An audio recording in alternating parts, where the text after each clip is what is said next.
Hello दोस्तों, स्वागत है आपका बीके स्टडीज़ के यूट्यूब चैनल में। देखिए, लास्ट वीडियो में हमने पढ़ा था मराठा साम्राज्य के बारे में।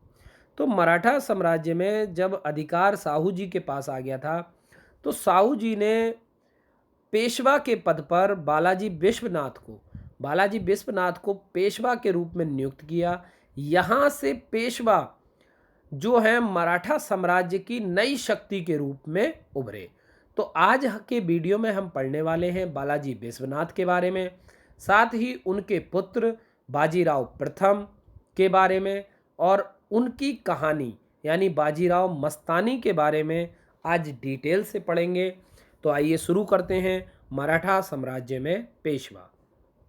Welcome to BK Studies. देखिए, बीके स्टडीज़ के वेब पोर्टल पर आप ऑनलाइन टेस्ट लगा सकते हैं और लिंक भी अवेलेबल हैं।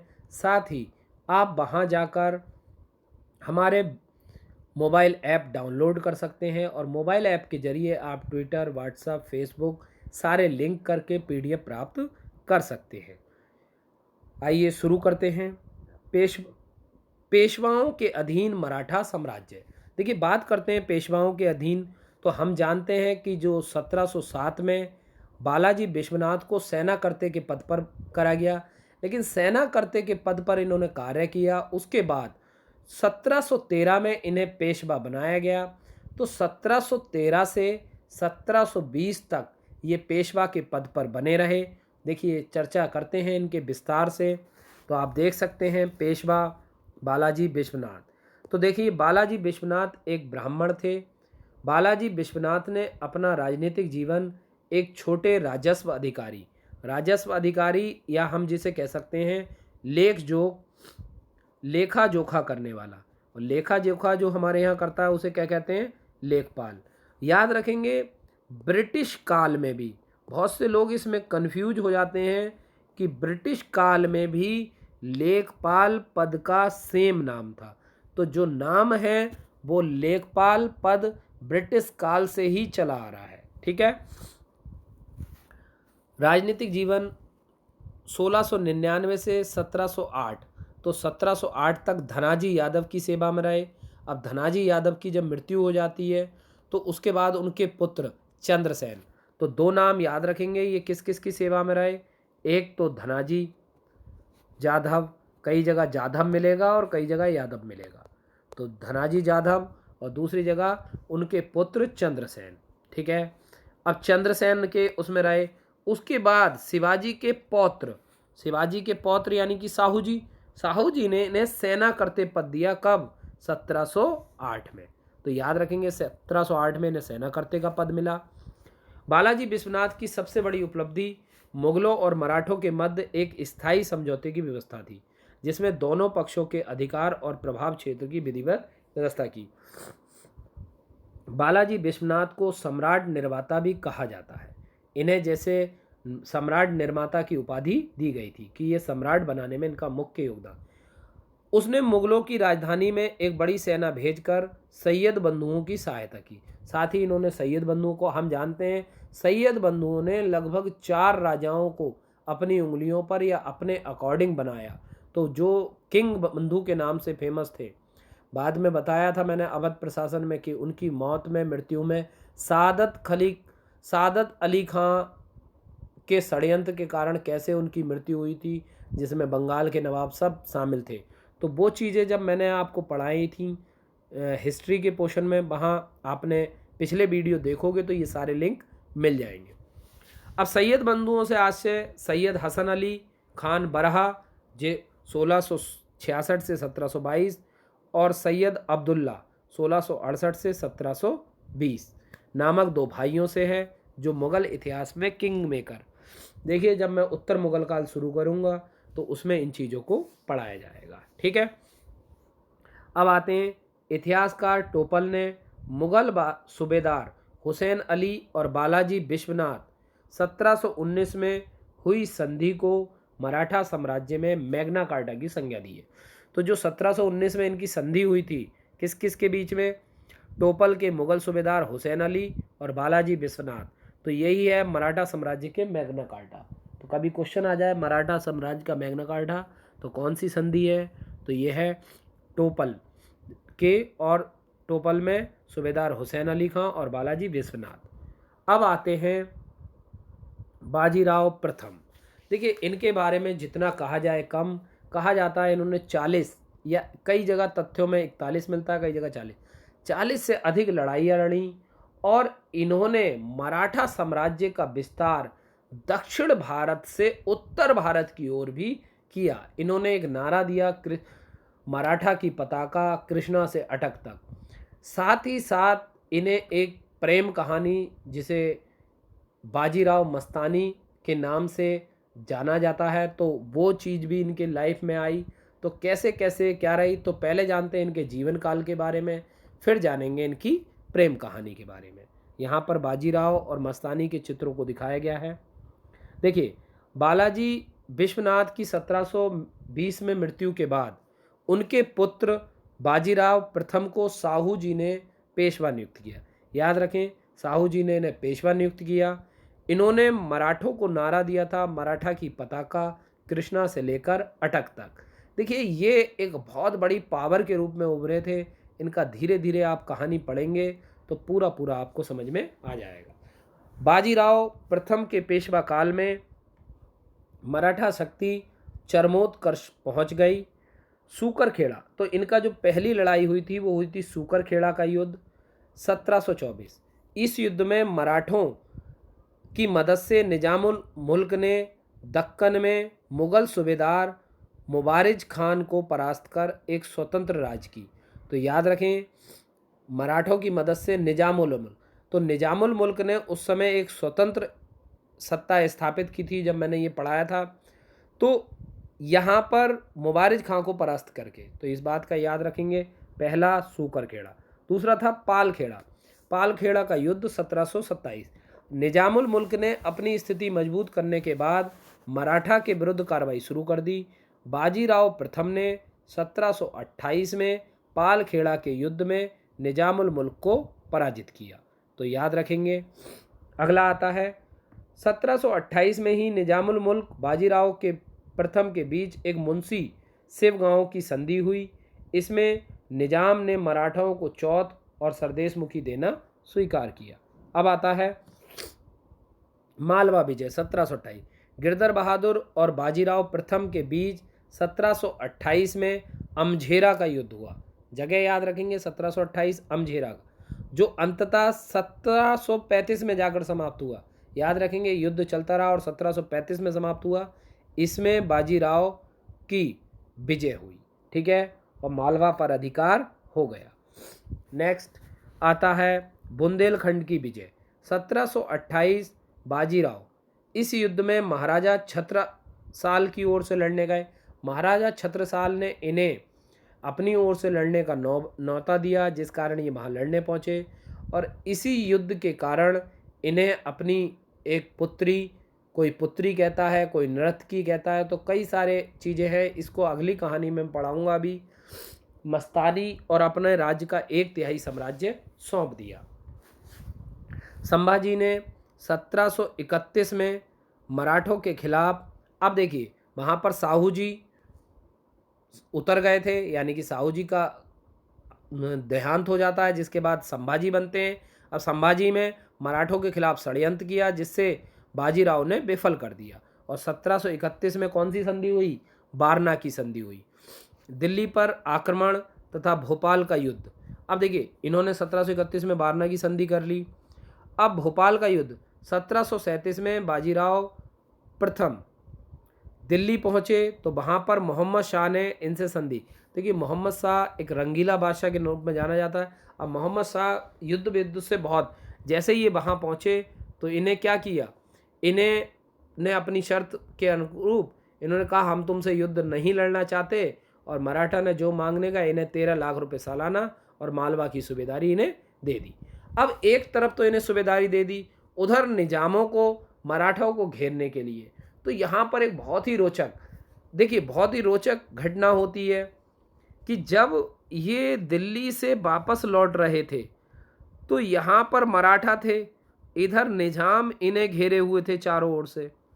इधर निजामों ने इन्हें क्या किया, मराठाओं को चारों ओर से घेर लिया। और फिर निजामों को चारों ओर से मराठाओं ने घेर लिया। तो बड़ा ही एक दिलचस्प वाक़या हुआ कि पहले निजामों ने और फिर निजामों को, क्योंकि बाजीराव ये पहले ही जानते थे मोहम्मद शाह की रणनीति के बारे में और मुग़ल काल के, कि अगर मैं वहाँ गया तो ऐसा ऐसा होगा, तो इन्होंने पहले से ही प्लानिंग कर रखी थी। देखिए, 13 लाख रुपए सालाना की मालवा की सूबेदारी ली। मुग़ल बादशाह ने निजामों को मराठों को घेरने का आदेश दिया। अब निजामों ने घेर लिया। अब यहाँ पर घेर लिया, तो अब घेरने के बाद होता क्या है कि इधर तो मराठा को घेरे हुए थे, उधर मराठा ने निजामों को घेर लिया। और जब घेरा तो ये भोपाल में एक जगह पड़ती है दुरई सराय, तो वहाँ दुरई सराय में निजामों को संधि करनी पड़ी।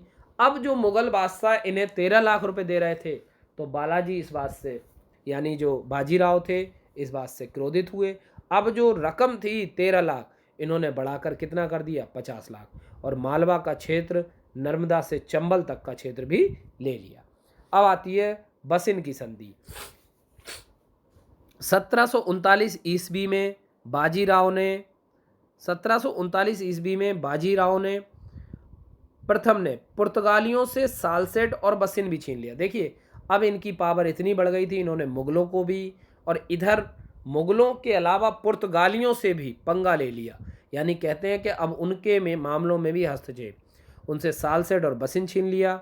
बालाजी बाजीराव ने ग्वालियर के सिंधिया, गायकवाड़ और इंदौर के होलकर और नागपुर के भोंसले शासकों को पराजित कर एक मराठा मंडल की स्थापना की। इस तरीके से इन्होंने मराठा मंडल को बहुत ही पावरफुल शक्ति के रूप में उजागर किया। अब आती है वो कहानी, जो कहानी इनके लाइफ में बहुत इम्पोर्टेंट है, बाजीराव और मस्तानी की प्रेम कहानी। आइए पढ़ते हैं मस्तानी के बारे में, वहीं से आपको पूरी कहानी का सार मिलेगा। देखिए, बाजीराव की पहली पत्नी काशीबाई, यानी पहली शादी जो थी काशीबाई से हुई थी। कहा जाता है कि काशीबाई से इनकी शादी जो हुई थी वो मात्र 8 वर्ष की आयु में हो गई थी, और काशीबाई और ये बहुत अच्छे मित्र थे, तो शादी इनकी हो गई। काशीबाई से इनके 2 पुत्र हुए थे। एक पुत्र हुआ था आपका साहू, तो साहू कह सकते हैं, या फिर साहू नहीं, जो पहला पुत्र का नाम है इनका, एक मिनट, नाम है बालाजी बाजीराव।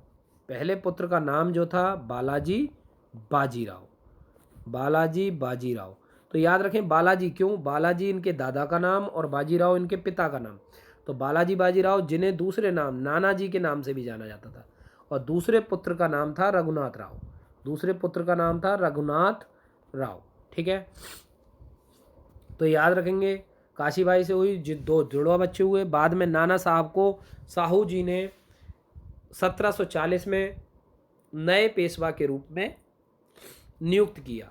इसके बाद दूसरे बेटे का नाम, और जो दूसरा बेटा था काशीबाई से, उनका नाम था रघुनाथ राव। मस्तानी बाजीराव की दूसरी पत्नी थी। बाजीराव चौथे मराठा छत्रपति साहूजी राजे भोंसले के साम्राज्य में मराठाओं के सेनापति और प्रधान थे, ठीक है। ऐसा कहा जाता है कि मस्तानी बहुत बहादुर सुंदर महिला थी, बहुत बहादुर और सुंदर महिला थी। तो देखिए, इतिहास में बहुत सी प्रसिद्ध व्यक्ति मस्तानी से जुड़े हैं, यानी कि जो उनसे जुड़ी बहुत सी कहानियाँ हैं, तो उन बहुत सी कथाएं भी हैं। तो पहले ही जो कथा कहती है वो क्या कहती है, मस्तानी बुंदेलखंड के राजपूत नेता महाराजा छत्रसाल की पुत्री थी।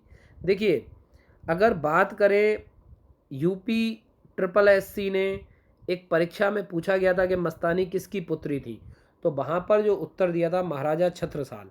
तो छत्रसाल जो कि एक हिंदू शासक थे, उनकी पुत्री थी, ठीक। तो महाराजा छत्रसाल की पुत्री थी, जो कि बुंदेलखंड प्रांत के संस्थापक थे। मस्तानी का जन्म उनकी फारसी मुस्लिम पत्नी, जिनको कहते हैं रूहानी बाई, तो याद रखेंगे रूहानी बाई से हुआ, जो हैदराबाद के निजाम के दरबार में नर्तकी थी। तो ये तो पहली कहानी है कि जो निजाम के दरबार में नर्तकी थी, निजाम से इनका समझौता होता है तो ये शादी कर लेते हैं। शादी करके ले आते हैं और उसके बाद इनसे एक पुत्री होती है। तो दूसरी कहानी, जब 1727-28 के समीप अलाहाबाद के मुगल साम्राज्य प्रमुख मोहम्मद खान बंगस ने छत्रसाल पर आक्रमण किया, तो छत्रसाल ने एक गुप्त संदेश भेजा जिसमें उन्होंने बाजीराव प्रथम से सहायता मांगी, सैन्य शक्ति बढ़ सके। परंतु बाजीराव तुरंत महाराजा छत्रसाल की सहायता के लिए आगे बढ़े। धन्यवाद स्वरूप छत्रसाल ने बाजीराव को उपहार स्वरूप अपनी बेटी मस्तानी दी और उनके साम्राज्य का 1/3 भाग दे दिया, जिसमें झांसी, सागर और कालपी का भी समावेश था। महाराजा छत्रसाल ने बाजीराव और मस्तानी के विवाह के उपलक्ष्य में एक हीरो की खादान भी भेंट की। ऐसे कई सारे प्रसंग मस्तानी के जीवन से जुड़े हैं। छत्रसाल के दूसरे दृष्टिकोण में देखा जाए तो वो हैदराबाद के निजाम की कन्या थी। छत्रसाल के निजाम को 1698 में पराजित किया था और निजाम की पत्नी ने बुंदेल और उनके बीच अच्छे संबंध स्थापित होने बेटी से विवाह करने की सलाह दी थी, क्योंकि उस समय मध्य भारत में छत्रसाल साम्राज्य सबसे सशक्त और शक्तिशाली साम्राज्य था। अन्य मत के अनुसार बाजीराव और छत्रसाल की मित्रता होने के पश्चात मस्तानी छत्रसाल के दरबार में नर्तकी थी। बाजीराव मस्तानी के प्रेम में पड़ने के बाद उनका विवाह मस्तानी से हुआ, जिसका बाजीराव यानी उच्च दर्जे के ब्राह्मण होने की वजह से पूरे ब्राह्मण समुदाय एवं हिंदुओं ने इसका क्या किया, विरोध किया। देखिए उसमें उस समय जो था दूसरा विवाह तो वैध था, दूसरे विवाह पर इतना प्रतिबंध नहीं था, लेकिन अंतर जातीय विवाह पर बहुत ही अपवाद होता था। जहां बाजीराव ने स्वीकार किया था कि मस्तानी यह छत्रसाल की फारसी मुस्लिम पत्नी की बेटी थी। मस्तानी को वैध रूप से विवाह होने के बावजूद अक्सर बाजीराव की रखेल या प्रेमिका कहा जाता था। मस्तानी एक कुशल घुड़सवार थी, साथ ही साथ भाला फेंक और तलवारबाजी भी करती थी। एक बुद्धिमान नर्तकी एवं गायिका थी। मस्तानी ने हमेशा सैन्य अभियान में बाजीराव का साथ दिया। मस्तानी और बाजीराव की पहली पत्नी काशीबाई ने बाजीराव के एक एक पुत्र को जन्म दिया। अब जो 7-8 साल बाद दोबारा यानी 1734 के लगभग जो पुत्र को जन्म दिया जाता है, तो उस समय काशीबाई का पुत्र मारा जाता है। मस्तानी का पुत्र जिसका पहले नाम कृष्णा रखा गया था, याद रखेंगे, जिसका पहले नाम क्या रखा गया था, कृष्णा, लेकिन बाद में मां के धर्म के कारण उसका नाम बदलवाकर मराठा साम्राज्य के लोगों ने शमशेर बहादुर कर दिया। बाजीराव ने शमशेर को बंदा की जागीर, यानी बंदा तो ये बंदा नहीं है, इसको थोड़ा सही कर लेंगे, बांदा की जागीर दी। कौन सी जागीर दी, बांदा की जागीर प्रदान की। शमशेर पेशवा यानी 1761 ईस्वी में पानीपत के युद्ध में, बहुत ही इंपॉर्टेंट है पानीपत का युद्ध, तो याद रखेंगे मराठाओं की तरफ से पेशवा के रूप में शमशेर बहादुर जो कि मस्तानी के पुत्र थे, तीसरे युद्ध में अहमद शाह अब्दाली के खिलाफ मराठाओं की तरफ से लड़ा और कहा जाता है इसी युद्ध के दौरान वीरगति प्राप्त हुई। बाजीराव काशीबाई और उनकी माता राधाबाई से मस्तानी के प्रति क्रोध नज़रअंदाज कर अपनी अर्ध मुस्लिम पत्नी मस्तानी को प्रेम करता गया। राधाबाई की जो माँ थी इनकी माँ थी राधाबाई और इनके एक भाई थे चीमा जी, तो इन दोनों ने लगातार मस्तानी के खिलाफ षड्यंत्र करना जारी रखा। राधाबाई के रहते हुए बाजीराव का भाई हमेशा मस्तानी को वनवास भेजने की नाकाम कोशिश करता रहता था। बाजीराव का पुत्र बालाजी भी मस्तानी को उनके पिता को छोड़ने के लिए, हालांकि इसमें बालाजी बाजीराव थे वो भी उनका साथ देते थे, लेकिन मस्तानी इन सब से सहमत यानी असहमत थी, परंतु बाजीराव बार बार इसे नज़रअंदाज करते गए।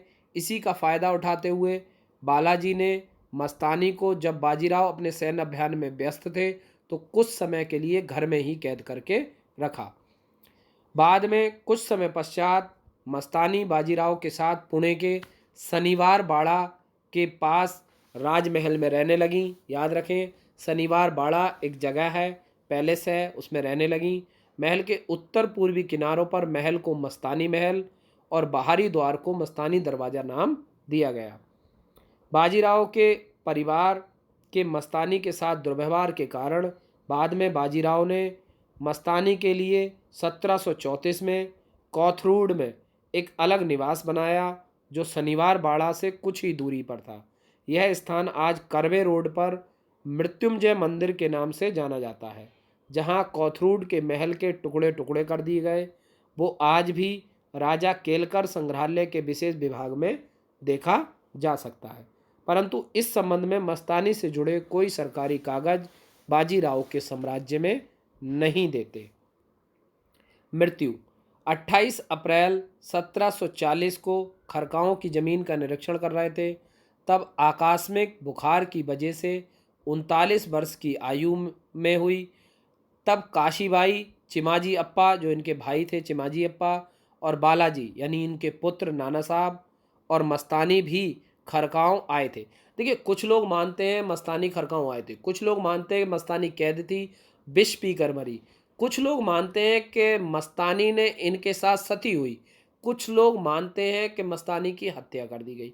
तो मस्तानी की मृत्यु के बारे में अलग अलग राय हैं। 1740 में नर्मदा नदी के किनारे रावेड़ खेड़ में उनके शरीर को अग्नि दी गई और कुछ समय बाद ही पुणे के समीप पबल गांव में मस्तानी की मृत्यु हो जाती है। उनके लिए दिल्ली में 1 लाख सैन्य का रास्ता भी बनाया गया, जिसका शिविर खरगोन जिले में इंदौर के पास बना हुआ है। इनकी याद में एक शिव मंदिर भी बनाया गया, जो उसी के निकट स्थित है। पेशवा बाजीराव, जिन्हें बाजीराव प्रथम भी कहा जाता है, याद रखेंगे, पेशवा बाजीराव या बाजीराव प्रथम कहा जाता है, मराठा साम्राज्य के एक महान पेशवा थे। पेशवा का अर्थ होता है प्रधानमंत्री। वे मराठा छत्रपति राजा साहू जी के चौथे प्रधानमंत्री थे। बाजीराव ने अपने प्रधानमंत्री पद का सन 1720 में अपनी मृत्यु तक संभाला।